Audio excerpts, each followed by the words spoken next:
Hello friends, स्वागत है आप सभी का सी बिबिकल आर्ट्स क्लास में। समाजशास्त्र के इस वायरल पेपर को जरूर सॉल्व करिए, क्योंकि वो सवाल मैंने सेलेक्ट किए हैं जो पिछले सालों से कई बार पूछे जा रहे हैं। मैं आसान शब्दों में आपको समझाने की पूरी कोशिश करूंगा और पूरा पेपर सॉल्व करके अच्छे से तैयार करने वाले हैं। अगर दोस्तों आप इसे तैयार कर लेते हैं तो यहाँ से क्वेश्चन आपके पेपर में अगर 5-6 क्वेश्चन आ गए तो समझिए फिर भी आपका परफेक्ट है। तो चलिए दोस्तों, एक फास्ट रिवीजन कर लेते हैं। इस प्रकार से पेपर पैटर्न देखने को मिलेगा। और आपको बता दें, इसमें 1 से लेकर 10 तक आपका बहुविकल्पीय प्रश्न होगा, जिसका आपको उत्तर अपने उत्तर पुस्तिका में लिखना होगा। 11 से लेकर 20 तक आपको अति लघु उत्तरीय प्रश्न दिखाई देगा, उसमें 25 शब्दों में आपको आंसर को लिखना होगा। और 21 से लेकर 26 तक लघु उत्तरीय प्रश्न रहेगा, जिसका उत्तर जो है शब्द सीमा 50 शब्दों में रहेगा। और फिर इसके बाद 27 से 19 तक विस्तृत उत्तरीय प्रश्न रहेगा, जिसमें आपको प्रत्येक उत्तर लगभग 150 शब्दों में या 200 शब्दों में देना होगा। तो चलिए बात करते हैं पहले बहुविकल्पीय क्वेश्चन के बारे में। और पहला क्वेश्चन आपके सामने यहाँ पे आ चुका है। निम्नलिखित में से कौन सी दशा भारत में जनसंख्या वृद्धि का कारण नहीं है, ये पूछ रहा है। ठीक है, यानी जनसंख्या वृद्धि का मतलब ये होता है कि किसी भी क्षेत्र में किसी भी निश्चित समय में जो लोगों की संख्या में वृद्धि होना जनसंख्या वृद्धि कहलाता है। तो अब यहाँ सवाल है कि कारण क्या है, इसमें पूछ रहा कारण नहीं है। ठीक है, तो देखिए, निम्न जीवन स्तर बात करें तो यहाँ पे अगर किसी का जीवन स्तर निम्न है, ठीक है, यानी अगर बात करें कोई गरीब की श्रेणी में आता है, तो क्या गरीबी की श्रेणी से जनसंख्या वृद्धि हो सकती है? आप सोचिए जरा और बताइए कि क्या जनसंख्या वृद्धि, अगर जीवन स्तर निम्न है तो क्या उससे जनसंख्या वृद्धि हो सकती है? नहीं, ऐसा नहीं है। तो इसमें राइट आंसर क्या हो जाएगा? पहला हो जाएगा। आंसर तो हमें मिल गया, लेकिन आगे देख लेते हैं। देखिए, संयुक्त परिवार व्यवस्था से जनसंख्या वृद्धि होती है, तो ये तो बात तो सही है, नहीं इसका मतलब कारण है, तो ये तो नहीं होगा। ठीक है, दूसरा है विवाह प्रचलन। अगर बाल विवाह प्रचलन होता है तो भी जनसंख्या बढ़ती है। ठीक है, ये भी कारण है इसका।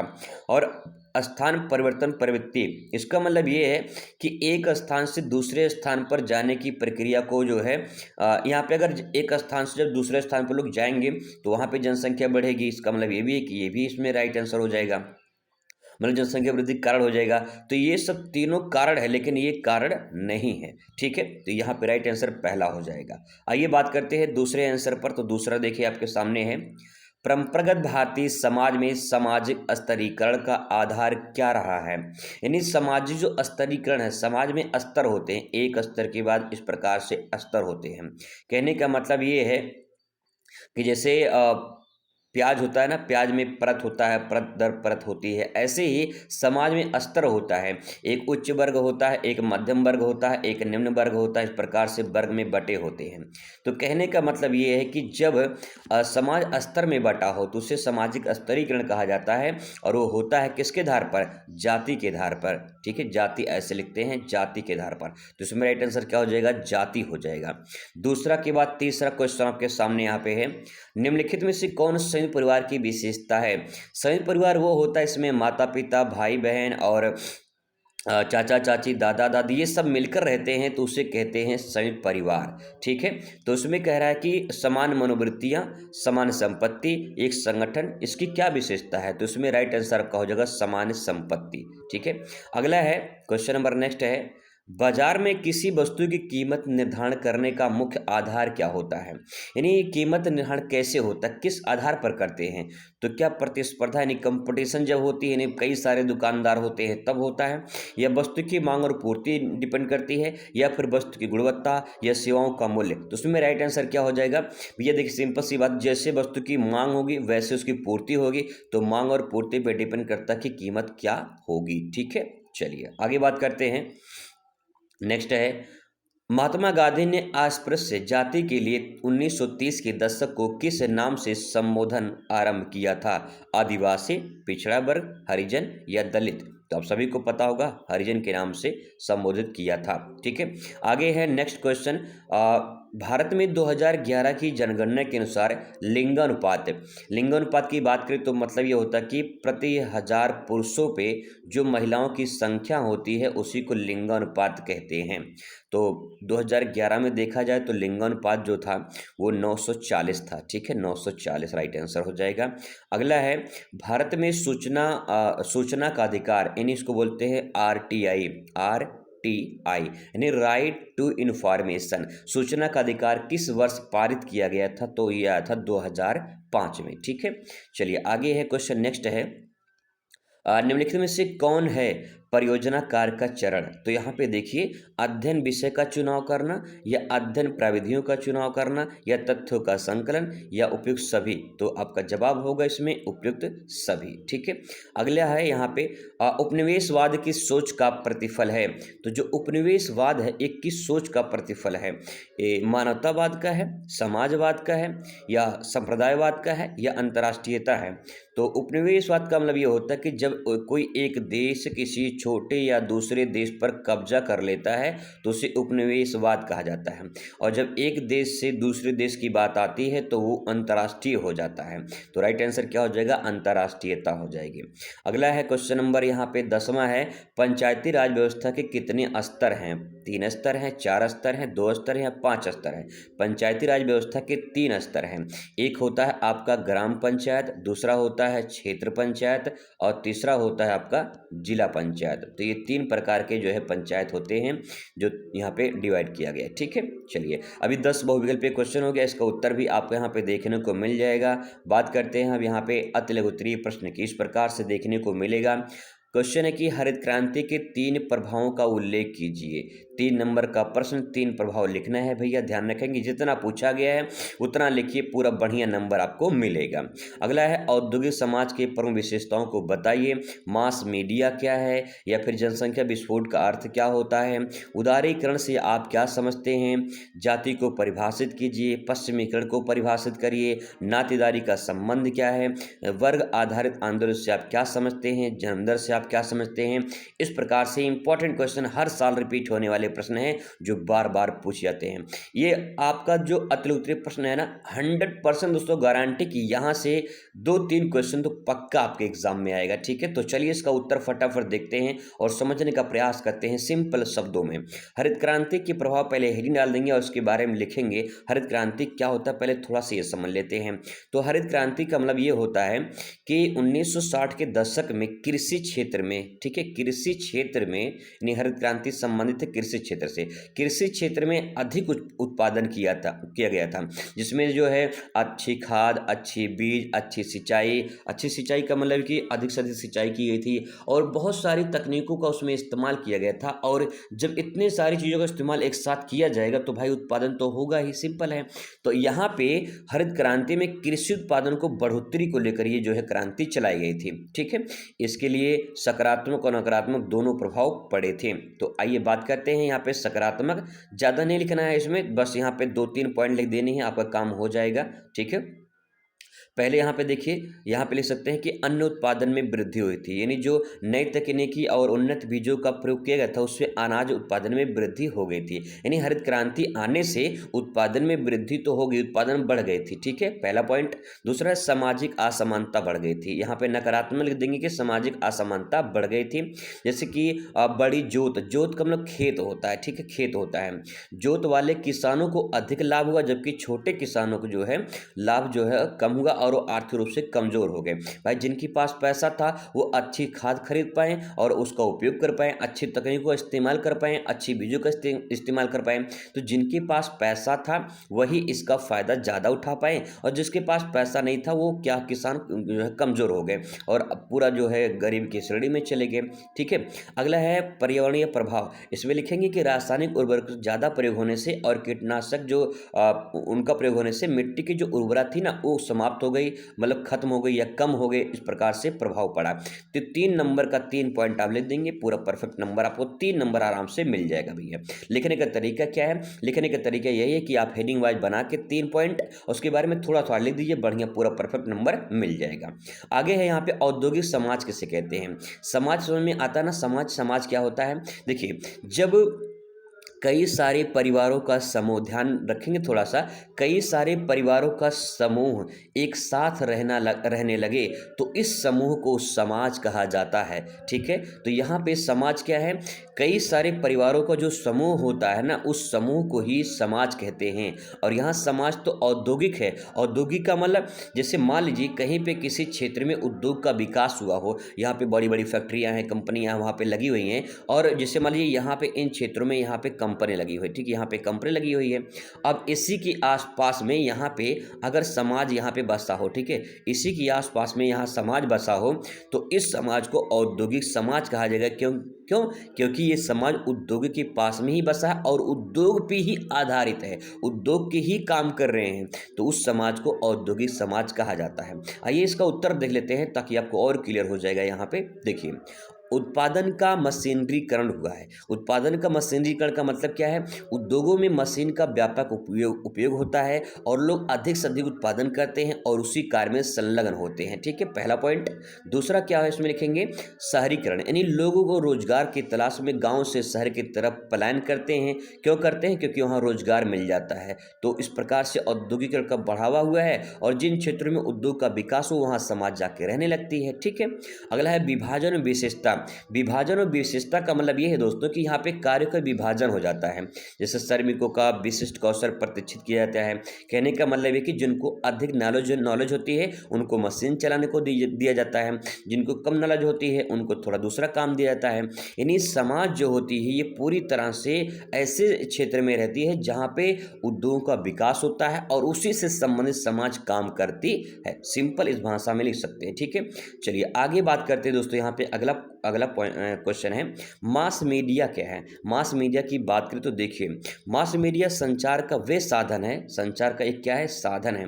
इस साधन के अंतर्गत जिनके माध्यम से बड़ी संख्या में लोगों तक सूचना पहुंचाया जाता है, मनोरंजन किया जाता है, विचारों को जो है आदान प्रदान करते हैं, जिसमें रेडियो, टेलीविजन, समाचार पत्र, पत्रिकाएं, इंटरनेट, आज के डेट में सोशल मीडिया सबसे बड़ा मास मीडिया है। ठीक है, तो मास मीडिया है क्या, मास मीडिया का मतलब ये होता है कि जो हम अपनी बातों को दूसरे तक पहुंचाते हैं। जैसे आप ऑनलाइन पढ़ रहे हैं, तो जो आप ऑनलाइन पढ़ रहे हैं ये किसके माध्यम से पढ़ रहे हैं, ये भैया आप पढ़ रहे हैं मोबाइल फ़ोन के माध्यम से। तो मोबाइल फ़ोन क्या है, मास मीडिया है, जिससे आप जो है हमारी बातों को सुन पा रहे हैं, अपने विचारों को हम पहुंचा पा रहे हैं। तो इसका मतलब क्या हो गया, ये मास मीडिया हो गया। ठीक है, तो आप इस प्रकार से अच्छे से लिख सकते हैं, समझ जाएंगे तो बना के भी आप लिख सकते हैं। अगला है जनसंख्या विस्फोट क्या है। देखिए, वृद्धि और विस्फोट में अंतर थोड़ा होता है। ठीक है, अंतर होता है, क्या अंतर होता है, पहले एग्जांपल मैं बता दूं आपको। देखिए, मान लीजिए कोई एक क्षेत्र ए है, ठीक है, और फिर इसके बाद जो है यहाँ पे मान लेते हैं कि यहाँ पे 5,000 जनसंख्या रहती है। ठीक है, 5,000 जनसंख्या रहती है। अब यहीं पे जो है 5 साल बाद फिर से यहाँ पे सर्वे किया गया तो यहाँ पे जनसंख्या 10,000 हो जाती है, मान लेते हैं 10,000 हो जाती है, तो इसे जनसंख्या वृद्धि कहेंगे। ठीक है, इसे क्या कहेंगे, जनसंख्या वृद्धि कहेंगे। लेकिन अगर 5 साल में जनसंख्या अगर जो है 20,000 हो जाए, 5 साल में अगर जनसंख्या 20,000 हो जाए तो इसे जनसंख्या वृद्धि नहीं बल्कि विस्फोट कहेंगे। क्यों, क्योंकि अचानक यहाँ पे जनसंख्या बढ़ गई है। तो जब किसी क्षेत्र में अचानक बढ़ जाए तो विस्फोट कहा जाता है। जैसे शादी ब्याह में क्या होता है, लोग शादी ब्याह में जाते हैं ना तो अपने काम में बिजी होते हैं, कोई डांस देख रहा है, कोई कुछ कर रहा है, और वहाँ बगल में कोई जो है पटाखा फोड़ दिया तो लोग अचानक जैसे चौंक जाते हैं कि भाई क्या हो गया। तो विस्फोट तभी तो चौंकते हैं। इसका मतलब ये है कि विस्फोट मतलब अचानक कोई चीज़ फटता है। तो जब जनसंख्या अचानक बढ़ जाए तो उससे हम क्या कहेंगे, जनसंख्या विस्फोट कहेंगे। ठीक है, अब देखिए, जब किसी देश या क्षेत्र में बहुत तेजी से जनसंख्या वृद्धि हो जाए और संसाधन जो है उसकी पूर्ति में असमर्थ हो जाए, यानी जनसंख्या बढ़ जाएगी तो भैया जो संसाधन रहेंगे आपूर्ति नहीं हो पाएगी उसकी। ठीक है, तो इस जनसंख्या को जनसंख्या विस्फोट के नाम से जाना जाता है। विकासशील देशों में ऐसी समस्या होती है। जैसे कभी कभी देखिए बफर सिस्टम में क्या होता है, मान लीजिए घराती खा रहे हैं और अचानक बाराती टूट पड़े तो भैया क्या हो जाएगा, भीड़ बढ़ जाएगी। जब भीड़ बढ़ जाएगी तो उसे क्या कहेंगे, जनसंख्या विस्फोट कहेंगे। ठीक है, यानी जब जनसंख्या घराती लोग खा रहे थे तो जनसंख्या वृद्धि थी, लेकिन जब बाराती आ जाएंगे तो घराती बराती मिल के भैया जनसंख्या विस्फोट कर देंगे तो दिक्कत हो जाएगी, हो सकता है भोजन कम पड़ जाए, है ना, ऐसा होता है। तो आराम से सेंटेंस को समझ के आप अच्छे शब्दों में लिख सकते हैं, कोई बड़ी बात उसमें नहीं है। चलिए आगे देखते हैं। उदारीकरण से तात्पर्य क्या है, उदारीकरण आखिर है कि ये समझना है। तो देखिए, उदारीकरण एक आर्थिक नीति है जिसके तहत सरकार व्यापार, उद्योग, निवेश पर लगे प्रतिबंधों को हटाकर नए क्षेत्र को बढ़ावा देता है। कहने का मतलब क्या है, कहने का मतलब दोस्तों इसमें ये है कि मान लेते हैं कि जो है सरकार है, ठीक है, सरकार है, यहाँ पे मान लेते हैं सरकार है और यहाँ पे मान लेते हैं कंपनी है, ठीक है, कोई कंपनी मान लेते हैं। अब यहाँ पे क्या होगा कि कंपनी है और सरकार है, कंपनी ने कोई वस्तु उत्पादन किया, ठीक है, और सरकार ने उस पर टैक्स लगा दिया, और टैक्स मान लो ज़्यादा लगा दिया, टैक्स जो है ज़्यादा प्लस कम ज़्यादा, ठीक है, ज़्यादा लगा दिया है। तो सरकार जब टैक्स ज़्यादा लगा दिया तो कंपनी की जो वस्तु बनाई है, आप बताइए कीमत बढ़ेगी घटेगी? भैया बढ़ जाएगी, क्यों? टैक्स ज़्यादा हो चुका है, ठीक है। और दूसरी बात है, इसमें कोई नियम लगा दे कि आप अपने सामान को जो है बस इतना बेच सकते हैं या फिर उस राज्य में नहीं बेच सकते हैं, उसमें प्रतिबंध लगा दे सरकार कोई कंपनी पर, तो क्या कंपनी और फायदा कमा पाएगी? नहीं। इसका मतलब ये है कि कंपनी को जब छूट दे दे सरकार, जब छूट दे दे तो उस प्रक्रिया को उदारीकरण कहते हैं। छूट में क्या, टैक्स को कम कर दे, ठीक है, अगर मान लो 100 रुपये टैक्स लगाई है तो उसको 10 रुपया कर दे या 50 रुपया कर दे, टैक्स में कम कर दे, और जो नीति है, जो नियम है वो हटा दे कि आप किसी भी राज्य में बेच सकते हैं और जो है आप जो भी जितना चाहे उतना बेच सकते हैं। तो अगर ये सब नियम हटा दे, इस प्रक्रिया को उदारीकरण कहा जाता है, ठीक है। यानी सरकार के द्वारा जो नियम लगाए गए हैं, जो टैक्स वगैरह लगाए गए हैं, या तो नियम को हटा दे या तो कम कर दे, तो उस प्रक्रिया को उदारीकरण कहा जाता है। वही बात यहाँ पे लिखा गया है और सिंपल आसान शब्द में आप इसे समझ भी सकते हैं, ठीक है। अब यहाँ पे पॉइंट लिख सकते हैं कि 1991 में आर्थिक सुधारों के तहत इसे लागू किया गया था। भारत में जो है 1991 में आर्थिक सुधारों के तहत जो है उदारीकरण लागू किया था। बहुविकल्प में क्वेश्चन पूछा जा सकता है, ध्यान रखेंगे, ठीक है। चलिए आगे बात करते हैं, जाति को परिभाषित कीजिए। बहुत सिंपल परिभाषा भैया, जाति। आप सभी किसी न किसी जाति से रिलेटेड होंगे, ऐसा तो नहीं कोई जाति से आप नहीं होंगे, किसी न किसी जाति से रिलेटेड होंगे। तो जाति है क्या, जाति क्या है? जिस जाति में आप जन्म लिए होंगे वही आपकी जाति होगी। इसका मतलब ये कि जाति जन्म पर आधारित होती है। पहला पॉइंट, सबसे बढ़िया सिंपल परिभाषा, जाति क्या होती है? जन्म पर आधारित होती है भैया, ठीक है। अब इसके बारे में थोड़ा सा यहाँ पे लिखेंगे, देखिए, जाति एक सामाजिक समूह है जो जन्म के आधार पर तय होती है। सिंपल है, यानी जिस जाति में आप जन्म ले लिए वही जाति आपको लग जाएगी। जैसे मान लीजिए कोई एक जाति ए है, कोई एक जाति बी है, कोई एक जाति सी है, कोई एक जाति डी है। मैं यहाँ पे किसी जाति का नाम नहीं लूंगा, नहीं तो भैया सिंपल सी बात ये है कि लोग ये सोचेंगे हमारी जाति को जो है दरकिनार किया जा रहा है और जाति को ऊपर उठाया जा रहा है। तो मेरे अंदर जातिवाद नहीं है, मैं यहाँ पे बस आपको एग्जाम्पल के माध्यम से समझाना चाह रहा हूँ। मान लीजिए एक जाति ए है, एक जाति बी है, सी है, डी, इस प्रकार से जाति है। अब अगर यहाँ पे ए वाला जाति में अगर कोई बच्चा पैदा होता है तो उसकी जाति ए लगेगी कि बी लगेगी? उसकी जाति भैया ए ही लगेगा। अगर बी में पैदा होगा तो बी जाति लगेगी, सी में पैदा होगा सी जाति लगेगी, ठीक है, डी में पैदा होगा डी जाति लगेगी। इसका मतलब कि जो जिस जाति में पैदा हो गया वही जाति उसके साथ जुड़ जाती है, अर्थात जाति जन्म पर आधारित होती है। सिंपल, ठीक है, जिसके नियम, परंपराएं, पेशी और पीढ़ी दर पीढ़ी चलती रहती है, ठीक है। यानी जो भी नियम होते हैं, जो भी परंपराएं होती है, जो भी पेशे होते हैं, इनके पेशे में रोजगार, जैसे कि माँ बाप जो कर रहे होते हैं वही बच्चे भी करते हैं, ये पीढ़ी दर पीढ़ी चलती रहती है। ये भारत में सामाजिक स्तरीकरण का एक महत्वपूर्ण आधार रहा है। ये बहुविकल्प में क्वेश्चन में भी हम लोग देखे थे कि भारत में स्तरीकरण जो है किस प्रकार से, जाति के आधार पे है भैया, जाति के आधार पे, ठीक है, सिंपल। चलिए आगे बात करते हैं, पश्चिमीकरण क्या है। देखिए पश्चिमीकरण की बात करें तो यहाँ पे एक दिशा है, एक दिशा है क्या, पश्चिम, पश्चिम दिशा है ना। ऐसे देखिए, ये आपका ये नॉर्थ हो जाएगा, साउथ इधर, ईस्ट इधर, वेस्ट इधर पश्चिम है। अब देखिए यहाँ पे हुआ क्या है कि पश्चिम से, इधर से, इस पश्चिम से कुछ लोग आके यहाँ पे भारत की तरफ, भारत कहाँ पे, पूरब में है, पूरब में है, ठीक है। यानी कुछ देश हैं जो पश्चिम में हैं, जैसे कि अगर बात करें यूरोपीय जो देश है वो पश्चिम में है और भारत पूरब में है। तो कुछ देश के लोग आके यहाँ पे भारत में जो है आके बसे, जैसे ब्रिटेन के लोग हैं, पुर्तगाली हैं, भारत में आए थे। तो जब भारत में आए थे भैया तो पश्चिम से ना आए थे, तो अपनी संस्कृति लेकर आए थे, ठीक है, अपने वहाँ के जीवन शैली लेकर आए थे, अपनी वहाँ की भाषा लेकर आए थे। जब भाषा लेकर आए थे तो यहाँ पे अपनी भाषा, अपनी संस्कृति छोड़कर गए थे। छोड़कर मतलब कि जो है जब यहाँ लोगों से मिले, बात किए, तो लोग सोचे यार कैसा इंसान, ये कैसे बात कर रहा है, ये कैसे इसका आचार विचार है, तो लोग उसे अपनाने लगे। किसका? जो पश्चिम से आए थे, तो जब पश्चिम से जो आए थे, जब उनकी बातों को अपनाने लगे ना, तो अब उसके बाद जो है यहाँ पे असर पड़ गया, और उसी असर का नाम है, या उसी प्रक्रिया का नाम है पश्चिमीकरण। क्यों? क्योंकि पश्चिम से ना आए थे भाई, सिंपल से है। तो पश्चिम से पश्चिमीकरण, तो पश्चिमीकरण वह प्रक्रिया है, क्या है? एज अ प्रोसेस है, प्रक्रिया है, जिसमें कोई समाज, संस्कृति पश्चिमी देशों यानी यूरोप, अमेरिका जीवन शैली को, विचारधारा को, रीति रिवाजों को, तकनीकों को अपनाने लगता है। सिंपल परिभाषा, कोई रट्टा मारे दोस्तों, समझने की बात करिए, समझने के प्रयास करिए। लोग पढ़ाने वाले बहुत है, लेकिन रटवाने वाला ज़्यादा काम करते हैं, या तो सिंपल भाषा में सब पढ़ते चले जाएंगे, लेकिन यहाँ पे समझने वाली बात है कि आखिर पश्चिमीकरण है क्या। तो अगर आप समझ जाएंगे ना, पेपर में आ जाएगा ना भाई, आराम से लिख पाएंगे। और मान लेते हैं क्वेश्चन घुमा दे कि पश्चिमीकरण की 2 विशेषताएं बताइए, तो आराम से आप लिख पाएंगे। अच्छा, विशेषता क्या होती है? विशेषता मतलब कि जो पश्चिम से लोग आए थे और फिर वहाँ अपनी जीवन संस्कृति को, रीति रिवाजों को छोड़कर चले गए थे, तो वहाँ के देश लोग अपना लिए, यही तो पश्चिमीकरण है, यही तो विशेषता इसकी है। बस सिंपल लिखिए आराम से, बना बना, क्या दिक्कत है भाई? आराम से समझने का प्रयास करिए दोस्तों, बहुत अच्छे शब्दों में आप समझ पाएंगे और लिख पाएंगे। ठीक है, चलिए बात करते हैं नातेदारी के बारे में। नातेदारी यानी रिलेशनशिप के बारे में, रिश्तेदारी। भैया आप कभी जिंदगी में रिश्तेदारी में गए होंगे, वही संबंध को बताना है। कौन सा संबंध? नातेदारी या रिश्तेदारी। ठीक है, आगे देखते हैं। नातेदारी वे संबंध या पारंपरिक संबंध होते हैं, पारंपरिक नहीं, पारिवारिक, पारिवारिक संबंध होते हैं जो रक्त संबंधी, जैसे माता पिता, भाई बहन, और विवाह संबंधी पति पत्नी, ससुराल आदि के द्वारा बनते हैं। ठीक है, समझ में आया? अच्छी बात नहीं आया तो एग्जाम्पल के माध्यम से समझने का प्रयास करिए। मान लीजिए ये आप हैं, ठीक है, ये आप है यहाँ पे, और यहाँ पे कोई और है। ठीक है, यहाँ पे मान लीजिए कोई गर्ल्स है, मान लेते हैं।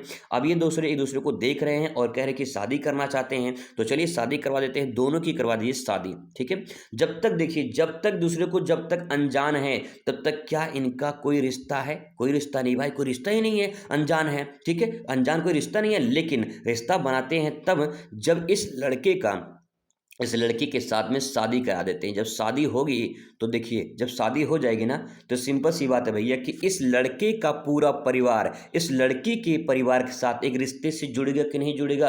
भाई 100% रिश्ते से जुड़ जाएगा, और लड़की का पूरा परिवार इस लड़के के परिवार के साथ पूरा रिश्ते में बच जाएगा, और यही क्या हो जाए? रिश्तेदारी या नातेदारी। तो नातेदारी हुई कैसे भाई? शादी हुई तभी ना। तो क्या हो जाएगा? पहला विवाह। तो देखिए, विवाह से, विवाह कहाँ गया? विवाह ये है विवाह। विवाह से जैसे विवाह होगा तब रक्त संबंध, वहाँ पर रिलेशनशिप बनेगा। दूसरा, जब ये लड़का लड़की शादी कर लिए, भैया शादी होगी तो बच्चे भी होंगे, है ना? तो जब बच्चे होंगे तो बच्चा क्या हो जाएगा? रक्त संबंधी, क्योंकि बच्चा इनका खून है ना भैया? तो यहाँ पे देखिए, ये जो बच्चा है ये रक्त संबंधी हो जाएगा। तो रक्त संबंधी में क्या हो जाएगा? माता पिता, भाई बहन, ये सब आ जाएंगे। सिंपल बात है, सिंपल भाषा में लिखिए दोस्तों, कोई दिक्कत नहीं है। आपको बता दें कि 3 घंटा 15 मिनट में आप कॉपी लिख के तैयार करेंगे, और एग्जामिनर 1 मिनट में कॉपी चेक करता है।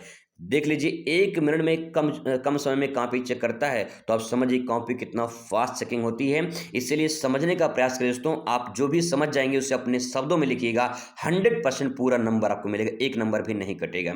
अब देखिए, छोटा सा ट्रिक और बता रहा हूँ आपको। यहाँ पे जो सेंटेंस में लिखा ना, अभी मैंने जो भी आपको बताया कि एक लड़का है, एक लड़की है, लोगों को लगा हुआ मजाक कर रहे हैं, मजाक नहीं भैया, बल्कि छोटा सा फिगर बना दीजिए, फ्लो चार्ट बना दीजिए कि लड़का है, लड़की है, यहाँ पे दोनों शादी हो जाती है, तो यहाँ पे रिलेशनशिप बनेगा ऐसे करके। तो ये फ्लो चार्ट बना देंगे ना, कमाल का हो जाएगा। कुछ अलग करना है, अपनी कॉपी में अलग करना है, कुछ अच्छा ऐसा लिखना है जिससे एग्जामिनर देखकर खुश हो जाए, खुश होकर नंबर देगा।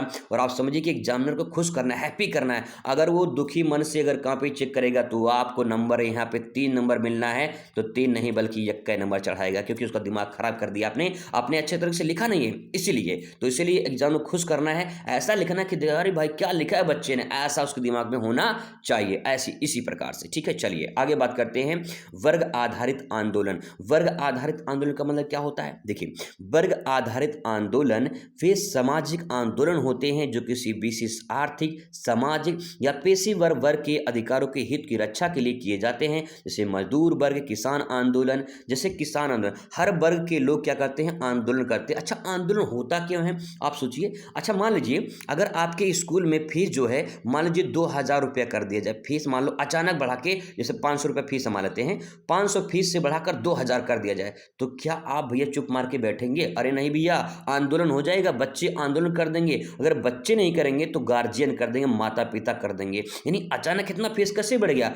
तो आपको यहाँ पे क्या करना है कि जो फीस बढ़ा है 2500 से, जो 2000 बढ़ा है, अपने हितों की रक्षा के लिए, अपने अपने आदर्श के लिए, अपने जीवन यापन के लिए, अपने समाज के लिए, अपने हितों के लिए जो हम आंदोलन करते हैं उसे सामाजिक आंदोलन या वर्ग आधारित आंदोलन कहा जाता है। सिंपल, ठीक है भैया। चलिए आगे बढ़ते हैं।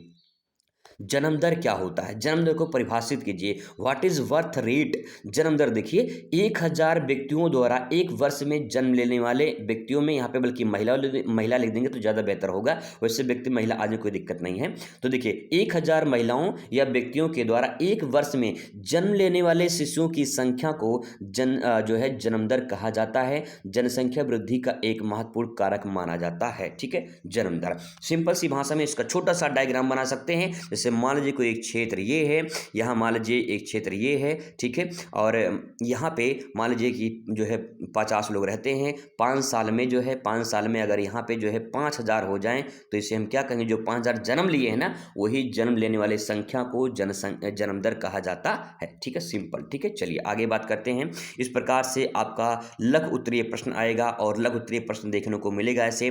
जाति व्यवस्था की विशेषताएं बताइए, परियोजना कार्य के उद्देश्य क्या हैं, सामाजिक परिवर्तन तथा सामाजिक आंदोलन में अंतर बताइए, पंथ निरपेक्ष क्या होता है, दलित आंदोलन से मुख्य उद्देश्य बताइए, और पंचायती राज अधिनियम की मुख्य विशेषताएं बताइए। बहुत ही सिंपल आसान शब्दों में आपको मैं याद कराने वाला हूं। तो चलिए दोस्तों शुरुआत करते हैं और बात करते हैं अति लघु उत्तरीय प्रश्न की। तो पहला प्रश्न आपके सामने यहाँ पे है लघु उत्तरीय का, जाति व्यवस्था की प्रमुख विशेषताएं बताइए। क्या है जाति व्यवस्था? आप सोचिए और समझने का प्रयास करिए।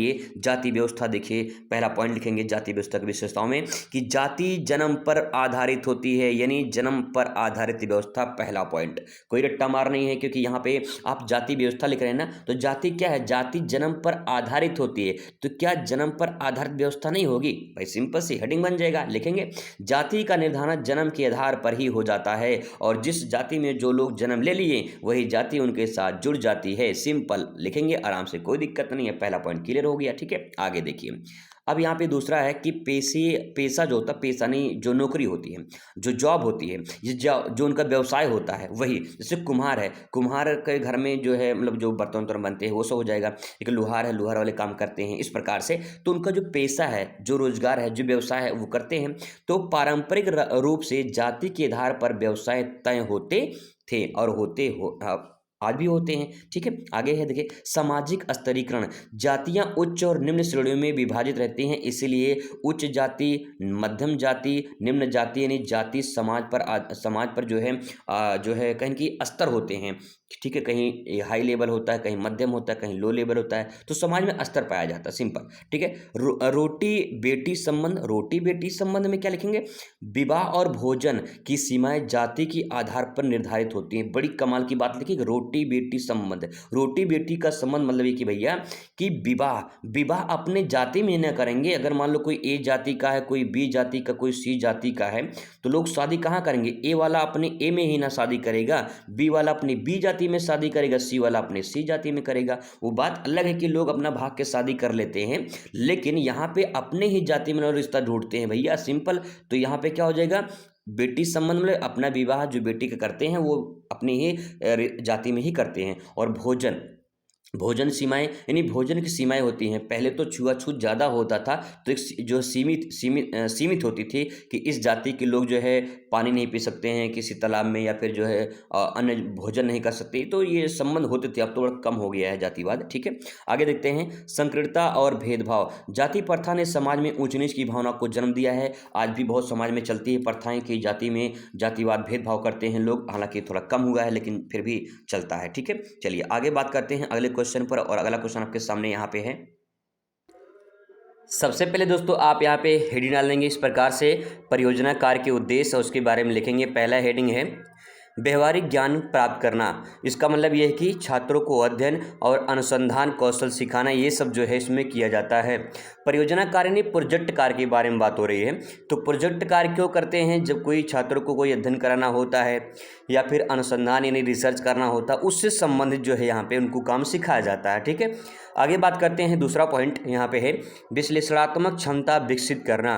इसका मतलब ये है कि किसी भी समस्या का गहराई से अध्ययन करने की क्षमता को विकसित करना। जैसे आप कोई चीज़ सोचो, आराम से उसको अपने अंदर के ऐसी नॉलेज विकसित करो जिसके बारे में आपको पूरी जानकारी हो जाए। आगे लिखेंगे इसमें जो है तथ्यों का संकलन एवं प्रस्तुति, मतलब विश्वसनीय स्रोतों से जानकारी एकत्र करना और उसे व्यवस्थित रूप से प्रस्तुत कर देना जो है ये इसके अंतर्गत आता है। ठीक है, आगे बात करें समस्या समाधान कौशल में, तो समाधान खोजने और नवाचार में नई नई चीज़ें आविष्कार करना, खोजना, वो नवाचार होता है। ठीक है, विकसित करने की क्षमता जो है बढ़ती है। तो कहने का मतलब ये है कि इस क्वेश्चन का आंसर ये कहना चाह रहा है कि जो भी प्रोजेक्ट हम तैयार करते हैं उससे क्या नॉलेज मिलती है और किस प्रकार से हम उससे प्रस्तुत करते हैं और क्या हमें आगे भविष्य में क्या बेनिफिट उससे मिल सकता है, इस पूरे प्रक्रिया में हमें ये बताना है। ठीक है, आगे बात करते हैं अगले क्वेश्चन पर। तो समाज में यहाँ पे है क्वेश्चन की सामाजिक परिवर्तन और सामाजिक आंदोलन में अंतर बताइए। सामाजिक परिवर्तन क्या होता है और आंदोलन क्या होता है? देखिए थोड़ा सा यहाँ पे हिंट ले लेते हैं। सामाजिक परिवर्तन का मतलब ये होता है कि समाज में कोई बदलाव हो रहा है। जैसे आप देखिए, आज से 20 साल पहले क्या शादी में डीजे जाता था? आज से 10 साल पहले शादी में डीजे नहीं जाता था, लेकिन आज की डेट में अगर शादी में डीजे ना जाए तो ऐसा लग रहा कि भैया कोई जो है मातम सा हो गया है ना। तो इसका मतलब ये है कि आज से 20 साल पहले शादी में बफर सिस्टम नहीं होता था, लेकिन अब बफर सिस्टम होने लगा है। बफर सिस्टम ना हो तो लोग सोचते हैं कि भाई कितना गरीब इंसान है ना। तो इसका मतलब ये कि समाज में कुछ न कुछ परिवर्तन हो रहे हैं। और परिवर्तन क्यों होते हैं? जब कोई आंदोलन होता है समाज में तब। ठीक है, जैसे आपने नाम सुना होगा भारत छोड़ो आंदोलन। देश की आज़ादी से पहले भी बहुत सारे आंदोलन हुए हैं और देश की आज़ादी के बाद भी बहुत सारे आंदोलन हुए हैं। तो सामाजिक आंदोलन जो समाज के हित के लिए किया जाता है, जो समाज के भलाई के लिए किया जाता है, उसे सामाजिक आंदोलन कहा जाता है। और जब आंदोलन होता है समाज में तो कहीं न कहीं परिवर्तन भी देखने को मिलता है। ठीक है, अब आइए एक एक करके इनको समझने का प्रयास करते हैं। तो इस प्रकार से आप इसको डिवाइड कर सकते हैं और यहाँ पे ऐसे इसको लिख सकते हैं। तो आप हेडिंग बना लेंगे इस प्रकार से, उसके बारे में लिखेंगे विशेषता में ले सकते हैं, परिभाषा और सामाजिक परिवर्तन, सामाजिक आंदोलन। तो देखिए सबसे पहले अगर परिभाषा की बात करें तो इसमें लिखेंगे समाज की संरचना, परंपराओं और मूल्यों में धीरे धीरे होने वाला जो बदलाव होता है, जो परिवर्तन होता है, उसी को सामाजिक परिवर्तन कहा जाता है। वहीं बात करें अगर सामाजिक आंदोलन में किसी सामाजिक समस्या के समाधान या अधिकारों के लिए किया गया संगठित प्रयास सामाजिक आंदोलन कहलाता है। ठीक है, अब बात हो गई इसकी परिभाषा की। अब गति के बारे में बात करते हैं। गति यानी धीमी गति से होता है। देखिए सामाजिक जो परिवर्तन होता है वो अचानक नहीं होता है। अगर बफर सिस्टम डीजे शादी में आया है तो अचानक नहीं आया, कई साल बाद आया है। ठीक है, तो इसमें जो आंदोलन होता है तेज होता है और उग्र हो सकता है। आंदोलन जो होता है वो तेज होता है और क्या उग्र हो सकता है, नहीं लड़ाई झगड़े और बहुत सारी चीज़ें हो सकती है उसमें। ठीक है, उदाहरण के तौर पे बात करें, औद्योगिकरण है, शहरीकरण है, शिक्षा का प्रसार है, ये सब जो है धीरे धीरे होता है। और यही बात करें आंदोलन में तो दलित आंदोलन, नारी आंदोलन, ऐसे न जाने कितने और आंदोलन हुए हैं जिनके बारे में आप यहाँ पे लिख सकते हैं। ठीक है, आई होप समझ में आया होगा। चलिए बात करते हैं अगले क्वेश्चन पर। क्वेश्चन यहाँ पे है कि पंथ निरपेक्ष के अर्थ को बताना है। पंथ निरपेक्ष क्या है? ठीक है, देखिए पंथ निरपेक्ष का मतलब ये है कि एक ऐसी विचारधारा है, क्या एक ऐसी विचारधारा है जिसमें राज्य सभी धर्मों को समान दूरी बनाए रखता है और किसी भी एक धर्म को प्राथमिकता नहीं देता है। भारत में सभी नागरिकों को धार्मिक स्वतंत्रता का अधिकार प्राप्त है। इसका मतलब ये है कि यहाँ पे थोड़ा और लिखेंगे बढ़ा के, क्योंकि अति लघुत्तरी क्वेश्चन में पूछ सकता है। तो ये अति लघु में के बाद लघु में भी पूछ सकता है, तो ध्यान रखेंगे। इसको आपको लिखना कैसे है? पंथ निरपेक्ष का मतलब धर्म निरपेक्ष भी कह सकते हैं। यानी मान लेते हैं भारतीय संविधान में कोई भी धर्म सर्वश्रेष्ठ नहीं है, सभी धर्म को समान मान्यता मिला है। जैसे कोई एक धर्म ए है, कोई धर्म बी है, ऐसे हिंदू, मुस्लिम, सिख, ईसाई, बौद्ध, जैन मान लेते हैं। तो यहाँ पे जो धर्म है, इन धर्मों को भारत में कई प्रकार के धर्म के लोग रहते हैं, इसीलिए इन धर्मों को समान हक मिला है, समान बराबर हक मिला है और कोई भी धर्म सर्वश्रेष्ठ नहीं है, बड़ा नहीं है। सभी धर्म धर्म क्या है, बराबर हैं, समान हैं और सभी धर्म का प्रचार प्रसार लोग कर सकते हैं, मतलब अपने जो धर्म के लोग हैं वो प्रचार प्रसार कर सकते हैं, उसे अपना सकते हैं। ठीक है, तो यहाँ पे धर्मनिरपेक्ष मतलब ये हो सकता है कि हम कह सकते हैं कि अपने धर्म को सर्वश्रेष्ठ नहीं समझना, बल्कि सभी धर्म कैसे हैं, बराबर हैं। ठीक है, चलिए आगे बात करते हैं। अगला क्वेश्चन आपके सामने यहाँ पे है, दलित आंदोलन के मुख्य उद्देश्य क्या है। दलित आंदोलन के उद्देश्य क्या है, क्यों होते हैं, तो देखिए सामाजिक समानता, सामाजिक समानता के कारण छुआछूत भेदभाव का समाप्त करना, इसलिए दलित आंदोलन जो है चलाए गए। ठीक है, आगे बात करते हैं। यहाँ पे नेक्स्ट है शिक्षा का अधिकार। शिक्षा और अधिकार का मतलब ये है कि दलितों को शिक्षा और सरकारी नौकरियों में उचित प्रतिनिधित्व दिलाने के लिए शिक्षा और अधिकार के लिए दलित आंदोलन किए जाते हैं। ठीक है, आगे है राजनीतिक सशक्तिकरण। राजनीतिक सशक्तिकरण का मतलब ये है कि दलित समुदाय को राजनीति में भागीदारी बढ़ाना और उनको एक ऐसा जो है पद मिलना जिससे वो अपने समाज के हित का भला कर सके। ठीक है, आगे है आर्थिक सुधार, यानी भूमि अधिकार, स्वरोजगार, वित्तीय सहायता आदि की मांग करने के लिए जो है ये आंदोलन किए जाते हैं। तो आराम से लिख सकते हैं, कोई दिक्कत नहीं है। ठीक है, आगे है यहाँ पे पंचायती राज व्यवस्था या पंचायती राज अधिनियम के बारे में। तो पंचायती राज अधिनियम के बारे में लिखना है, इसकी मुख्य विशेषताओं के बारे में लिखना है। तो आइए एक एक करके देखते हैं यहाँ पे क्या लिख सकते हैं। इसमें पहला है 3 स्तरीय संरचना, यानी ग्राम पंचायत, क्षेत्र पंचायत यानी पंचायत समिति और जिला पंचायत, जिला परिषद की बात यहाँ पे। तो 3 प्रकार के पंचायत यहाँ पे बटे होते हैं, तो पहली विशेषता इसकी ये हो जाएगी। ठीक है, दूसरा यहाँ पे है आरक्षण प्रावधान। आरक्षण प्रावधान का मतलब ये है कि इसमें महिलाओं, अनुसूचित जाति और जनजाति के लिए सीटें आरक्षित की गई हैं। ठीक है, जैसे कि अगर आपने देखा होगा कि आपके गाँव में, अगर गांव से आप बिलोंग करते होंगे तो गांव में महिला प्रधान होती हैं, तो महिलाओं को 33% आरक्षण दिया गया है। ठीक है, इस प्रकार से में आरक्षण का प्रावधान है। आगे है ग्राम सभा की शक्ति। ग्राम सभा की शक्ति का मतलब ये है कि गांव के विकास के कार्य को जनता की भागीदारी होती है और उस गांव का जो मुखिया होता है वो प्रधान होता है और उसी प्रधान के जरिए जो है पूरे गांव का विकास किया जाता है। ठीक है, आगे बात करते हैं। अगला है वित्तीय अधिकार। वित्तीय अधिकार में ले सकते हैं कि पंचायती राज संस्थाओं को जो है कर और धनराशि जुटाने का अधिकार प्राप्त है, यानी जो पंचायती राज संस्था हैं वो टैक्स वगैरह ले सकती हैं, धनराशि इकट्ठा करने का उनको प्रावधान दिया गया है, अधिकार दिया गया है। अगला है स्थानीय स्वशासन। स्थानीय स्वशासन मतलब खुद का अपना शासन। ठीक है, यानी ग्रामीण स्तर पर जो है प्रधान का शासन होता है, जिला स्तर पर जिला पंचायत का, जिला परिषद जो होते हैं उनका, या फिर जिला अध्यक्ष जो होते हैं उनका शासन होता है। इस प्रकार से स्थानीय स्तर पर अपना अपना सरकार बनाते हैं ये पंचायती राज अधिनियम के तहत। ठीक है, इस प्रकार से इसमें ले सकते हैं। अब बात करते हैं दोस्तों यहाँ पे जो है दीर्घ उत्तरीय प्रश्न के बारे में। तो देखिए क्वेश्चन इस प्रकार से पूछा जाएगा कि संस्कृतिकरण की अवधारणा तथा इसकी प्रमुख विशेषताओं को विवेचना कीजिए। अगर क्वेश्चन आपको ये नहीं आएगा तो इसकी जगह पे अथवा करके दिया रहता है, इसे भी आप लिख सकते हैं। बात करते हैं यहाँ पे अथवा करके दिया रहता है, भूमंडलीकरण द्वारा आर्थिक राजनीतिक क्षेत्र में लगाए गए परिवर्तनों की जो है विवेचना कीजिए, या दहेज प्रथा भारत के समाज पर क्या प्रभाव पड़ा है इसका वर्णन कीजिए, और महिला आंदोलन से आप क्या समझते हैं, भारत में महिला आंदोलन की प्रमुख विशेषताओं का वर्णन कीजिए, और फिर इसके बाद है साक्षात्कार पद्धति को समझाइए, इसके गुण दोष को लिखिए, हरित क्रांति और उसके सामाजिक परिणामों को विवेचना कीजिए। इस प्रकार से क्वेश्चन पूछा जाएगा। ठीक है, तो चलिए एक एक करके इसका आंसर देखते हैं और आसान शब्दों में समझने का प्रयास करते हैं। क्वेश्चन यहाँ पे है कि संस्कृतिकरण की अवधारणा और उसकी प्रमुख विशेषताओं को बताना है। तो सबसे पहले आपको ये समझना है कि आखिर संस्कृतिकरण होती क्या है। ठीक है, पहले इसको समझना है, तो चलिए समझते हैं। यहाँ पे इसका हेडिंग बना के लिखेंगे। ठीक है, मेन हेडिंग बना के लिखेंगे, सबसे पहले यही काम करना है आपको।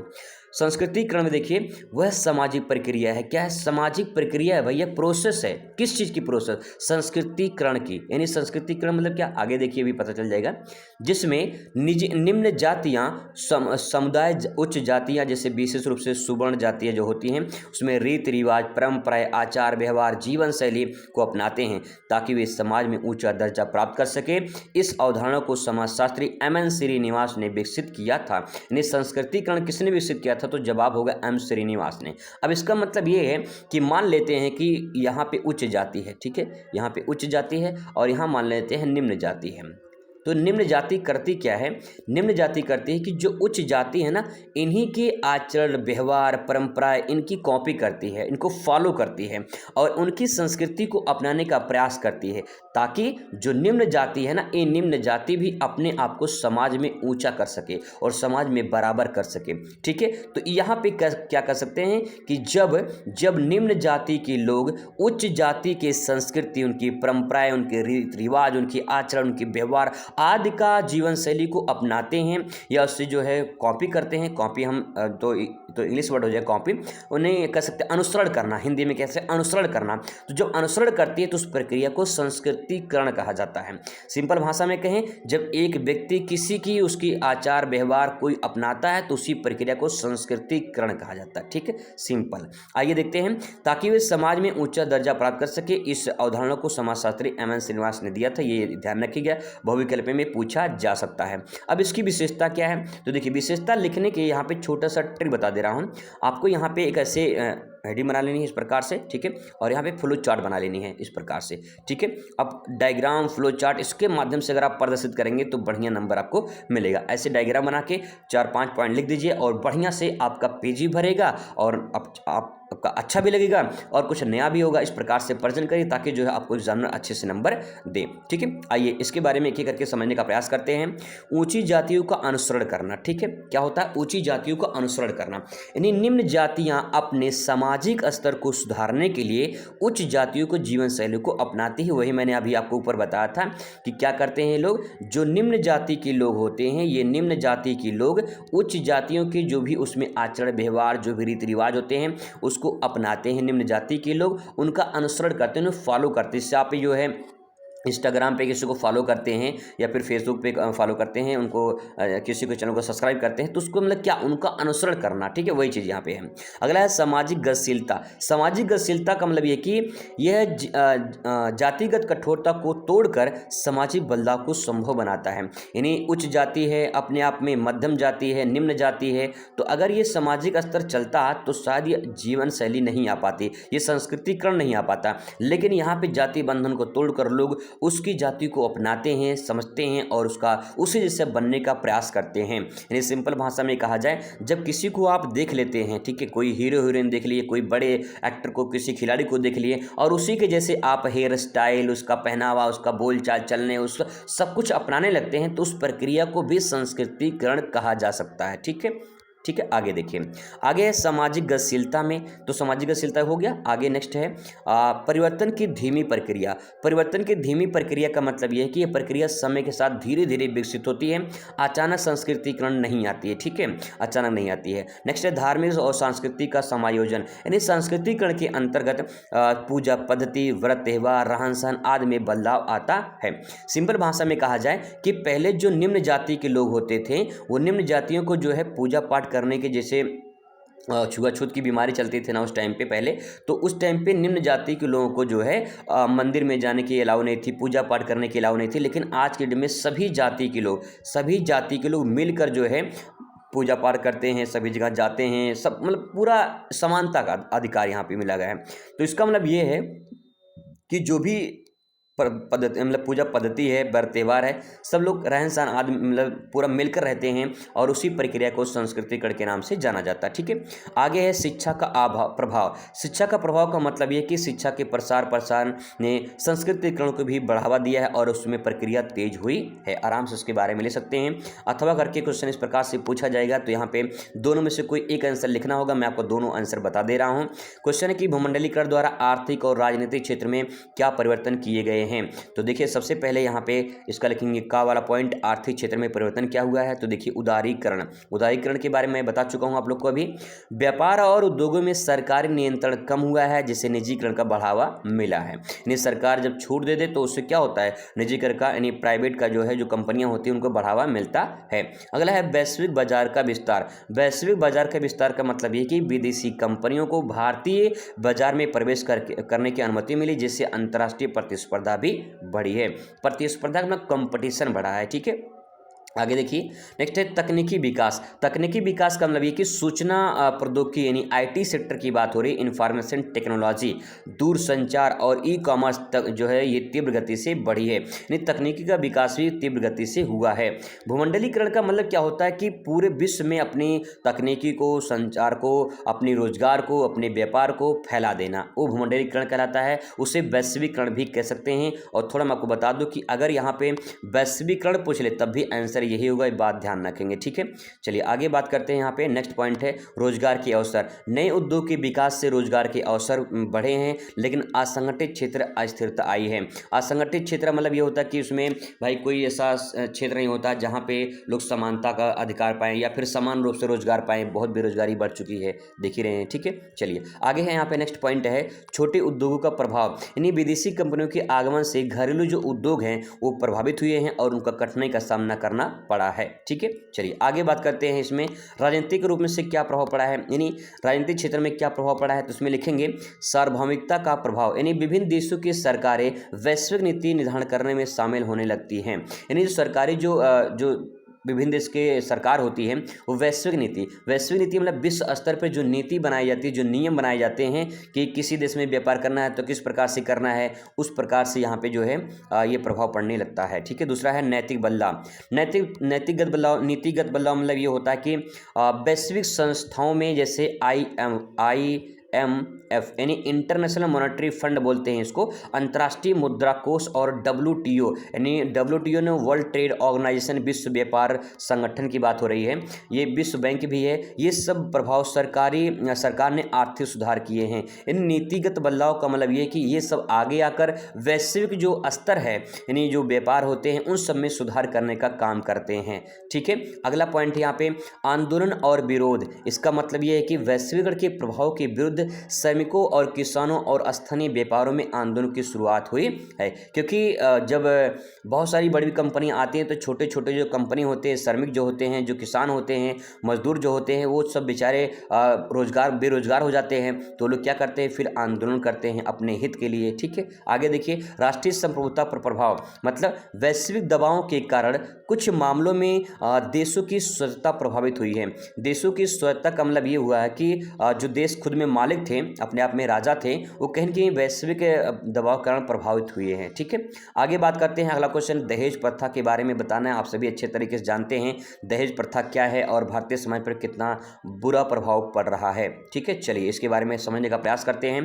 पहला पॉइंट है सामाजिक प्रभाव। अब देखिए इस पॉइंट को आप ऐसे हेडिंग बना के, इसके बारे में ऐसे फ्लो चार्ट बना के, इसके बारे में ऐसे भी आप लिख सकते हैं और उसके बारे में 3 पॉइंट ऐसे आराम से बना के फिर इसके बारे में आप हेडिंग बना के ऐसे लिख सकते हैं, ठीक है। जितना फ्लो चार्ट डायग्राम का प्रयोग करेंगे उतना बढ़िया नंबर आपको मिलेगा। तो चलिए देखते हैं सामाजिक प्रभाव में महिलाओं की स्थिति कमजोर हुई है। दहेज प्रथा से महिलाओं की स्थिति क्या हुई, कमजोर हुई है। दहेज की मांग के कारण महिलाओं को जो है परिवार को बोझ बना दिया है और बहुत बड़ी समस्या का सामना करना पड़ता है। अगला है महिला शोषण और हिंसा। महिला शोषण का मतलब ये कि दहेज के लिए कई सारी महिलाओं को प्रताड़ित किया जाता है और घरेलू हिंसा भी बढ़ती है। नेक्स्ट है लिंगानुपात पर असर। लिंगानुपात का असर मतलब ये कि दहेज प्रथा के कारण कन्या भ्रूण हत्या भी बढ़ी है और जिससे लिंगानुपात की हालत भी बिगड़ गई है, ठीक है। अब इसके बाद जो है आर्थिक प्रभाव में लिखेंगे। आर्थिक प्रभाव में लिख सकते हैं कि परिवारों पर वित्तीय बोझ है। यानी बेटी पैदा होती तो बेटी की शादी के लिए गरीब परिवारों को भारी कर्ज लेना पड़ता है, जिससे परिवारों पर वित्तीय बोझ बढ़ जाता है, ठीक है। आगे देखिए अगला है आर्थिक असमानता। आर्थिक असमानता का मतलब ये कि उच्च दहेज देने वाले परिवारों को समाज में जो है ऊंचा दर्जा मिलता है, जिससे असमानता बढ़ती है। देखिए सिंपल भाषा में बता दूं, जब गांव में शादी होती है ना, जैसे मैं गांव से बिलोंग करता हूं भाई, तो मैं आपको बताऊंगा, जब गांव में शादी होती है तो जब जिसकी शादी होती है, जब बारात वापस लौट कर आती है ना, तो जिस टाली पे, जिस ट्रक वगैरह पे जब दहेज का सामान आता है तो पूरा गांव वाले देखते हैं कि टाली पे क्या जा रहा है, ठीक है, या कौन कौन सा सामान जा रहा है। फिर उससे पूछेंगे कि भैया काव काव मिला रहा है, ऐसे पूछते हैं ना, क्या क्या मिला था। तो जो शादी में जो मिलता है वो लोग देखते हैं समाज के लोग और फिर कहते हैं कि उनको सामान ज़्यादा मिला था। तो ये क्या है, दहेज का बढ़ावा है, ये सब दहेज का लालच है। तो ये जो है आर्थिक असमानता देखने को मिलती है। अगला है नैतिक और कानून और नैतिक प्रभाव। कानूनी प्रतिबंध 1961 में दहेज निषेध अधिनियम लागू किया गया है। इसके बावजूद भी यह प्रथा आज भी चल रही है। आज के डेट में देखिए, जब लोग दहेज का सामान खरीदने जाते हैं ना शादी में, तो शादी मतलब शादी लड़की वाले जाते हैं दहेज का सामान खरीदने, तो आज के डेट में कई सारे से दुकानदार मिल जाएंगे जो आपको 80-85 हज़ार रुपये ले लेंगे। 80-85 मतलब 80,000, 90,000, 1 लाख मानते हैं, 80-90 हज़ार ले लेंगे और कहेंगे आपको दहेज का पूरा सेट मिल जाएगा। उसमें बेड, अलमारी और जो बक्सा वगैरह होता है, जितने भी सामान होते हैं, सोफा वगैरह होता है, ये सब आपको 80-85 हज़ार में पूरा एक दहेज का सेट देते हैं आज के डेट में। तो ये सब क्या है भाई, दहेज का बढ़ावा है ना। ये सब नहीं करना चाहिए, लेकिन कहीं न कहीं आज भी ये प्रथा चल रही है और लोग बड़े धड़ल्ले से जो है दहेज मांगते हैं। नैतिक मूल्यों का ह्रास है। यह कुप्रथा समाज में नैतिक गिरावट है और रिश्तेदारी खोरी को बढ़ावा देती है। इस प्रकार से आप यहाँ पे लिख सकते हैं। क्वेश्चन अगला रहेगा, महिला आंदोलन की परिभाषित कीजिए और भारत में इसकी प्रमुख विशेषताएं क्या हैं। तो देखिए, सबसे पहले महिला आंदोलन क्या है उसके बारे में बात करते हैं। तो यहाँ पे देखेंगे, महिला आंदोलन उन सामाजिक और राजनीतिक प्रयासों को दर्शाता है जिनका उद्देश्य महिलाओं के अधिकार, रक्षा और लैंगिक समानता को प्राप्ति करना होता है। अब यहाँ पे इनकी विशेषताएं देखिए। समाज सुधार आंदोलन 19वीं शताब्दी में चली थी, यानी राजा राम मोहन राय, ईश्वर चंद्र विद्यासागर, महात्मा ज्योतिबा फूले बाल विवाह, सती प्रथा और दहेज प्रथा के खिलाफ आवाज उठाए थे। ठीक है, 19वीं शताब्दी में ही समाज सुधार आंदोलन शुरुआत हो गई थी। फिर इसके बाद 20वीं शताब्दी में राजनीतिक भागीदारी के लिए आंदोलन शुरुआत की गई थी और उसमें कहा गया था महिलाओं ने स्वतंत्रता संग्राम में हिस्सा लिया और भारतीय संविधान में अनेक अधिकार सुनिश्चित किए। ठीक है, आगे है नारी आंदोलन 1970 के दशक के बाद देखें तो महिला सशक्तिकरण, घरेलू हिंसा, कार्यस्थल पर असमानता का संघर्ष तेज हुआ और इसके बाद धीरे धीरे कई सारे आंदोलन सामने आते रहे। ठीक है, इसके बाद नेक्स्ट है कानूनी सुधार, यानी दहेज निषेध अधिनियम 1961, घरेलू हिंसा अधिनियम 2005, कार्यस्थल पर यौन उत्पीड़न या जो है अधिनियम 2013 लागू किया गया। तो कुछ ये कानून में सुधार किए गए जिससे जो है महिलाओं को भी कहीं कहीं समान हक मिला हुआ है।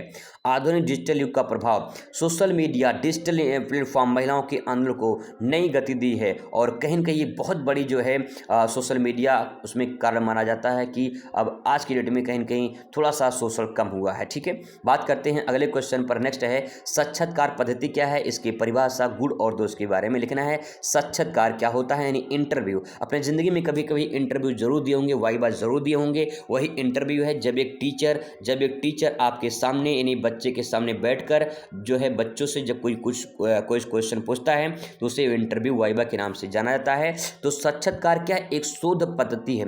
शोध पद्धति का मतलब रिसर्च करता है, जानना चाहता कि आप इसके बारे में क्या सोचते हैं। ठीक है, तो जिसमें सूचनाएं प्राप्त करने के लिए आमने सामने बैठकर बातचीत होती है, वार्तालाप होती है। ठीक है, उसे साक्षात्कार कहा जाता है। अब इसके गुण देखिए, एडवांटेज देखिए, गुण क्या है, व्यक्तिगत संपर्क होता है, यानी प्रत्यक्ष संवाद मतलब वार्तालाप, बातचीत करना।